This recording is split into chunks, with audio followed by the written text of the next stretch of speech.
Photo de Mehdi Nemmouche dévoilée le 1er juin 2014, si pas un transfert sous haute surveillance. Mehdi Nemmouche, auteur présumé de l'aide du musée juif à Bruxelles, est arrivé ce mercredi à 10 h à Paris pour être mis en examen dans l'enquête sur les 4 journalistes françaises otages en Syrie en 20 132 2014, soupçonnés d'avoir été l'une de leurs geôliers, a-t-on appris auprès de avocat Francis Vuillemin. Le djihadiste français, transféré de Belgique en France, est arrivé sous escorte du GIGN au palais de justice de Paris pour être présenté à un juge antiterroriste. Arrivée de Mehdi Nemmouche au palais de justice pour être mis en examen pour la séquestration des 4 ex-otages français en Syrie entre juin 2013 et avril 2014. franceinfopic.twitter.com GUC1TTZZR, Sophie Neumayer Sophie Neumayer November 15, 2017. Il est peu probable que Mehdi Nemmouche s'exprime. Il est parti ce matin et il revient ce soir, a ajouté Eric van der SIJPT, porte-parole du procureur fédéral belge. Il est peu probable que Mehdi Nemmouche s'exprime lors de cette première comparution car nous n'avons pas eu accès au dossier, a déclaré avocat Francis Vuillemin.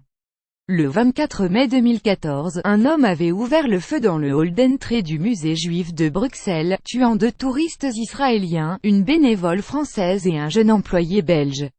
L'auteur présumé, Mehdi Nemmouche, djihadiste français radicalisé en prison et passé par la Syrie, avait été arrêté 6 jours plus tard à la gare routière de Marseille. Plus grand que à lire aussi la Belgique accepte de remettre Mehdi Nemmouche à la France quelques jours après arrestation. Didier François, Pierre Torres, Édouard Elias et Nicolas Hénin, enlevés en Syrie en juin 2013 et libérés 10 mois plus tard, avaient été interrogés par les services de renseignement français et l'avaient identifié comme l'une de leurs geôliers.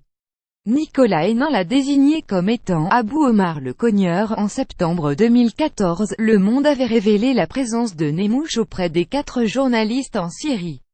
Certains d'entre eux s'étaient alors exprimés publiquement. Nicolas Hénin a raconté avoir été maltraité par Nemmouche, désigné comme Abou Omar le Cogneur, lorsqu'il était retenu notamment à l'hôpital ophtalmologique d'Alep, transformé en prison par le groupe État islamique. Il avait précisé avoir été, avec ses confrères, en contact avec le djihadiste de juillet à décembre 2013. Plus grand que à lire aussi Mehdi Nemmouche fait l'objet d'une information judiciaire pour enlèvement et séquestration. Didier François a, pour sa part, relaté que Nemmouche torturait des prisonniers syriens. Il était malgré tout obligé de se comporter de manière plus maîtrisée avec les otages occidentaux, avait expliqué le journaliste, car il avait des ordres. Nemmouche avait été extradé vers la Belgique en juillet 2014. En novembre 2016, la justice belge avait donné accord à sa remise temporaire aux autorités françaises pour qu'il soit mis en examen dans l'enquête sur les ex-otages français.